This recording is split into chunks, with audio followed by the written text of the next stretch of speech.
اداکارہ مومنہ اقبال کی جانب سے نون لیگی ایم پی اے پر ہراسگی کے الزام پر این سی سی آئی اے نے کارروائی شروع کر دی۔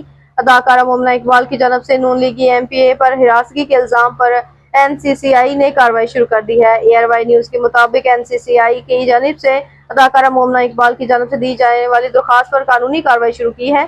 اداکارہ نے لیگی ایم پی اے ثاقب چدر اہلیہ سمیرہ خان کے خلاف درخواست دی ہے۔ این سی سی آئی اے نے ثاقب چدر اور ان کی اہلیہ سمیرہ خان کو 22 مئی بروز جمعے کو طلب کیا ہے۔ واضح رہے کہ اداکارہ نے گزشتہ روز انسٹاگرام سٹوری میں نون لیگی ایم پی اے کے خلاف ہراسگی کے الزامات سے متعلق طویل پوسٹ شیئر کی تھی۔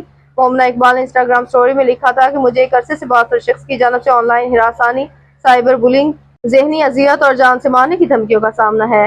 این سی سی آئی اے، ایف آئی اے اور پنجاب پولیس کو بار بار رپورٹ کرنے کے باوجود ملوث فرد کے سیاسی اثر و رسوخ کی وجہ سے کوئی مناسب کارروائی نہیں کی گئی۔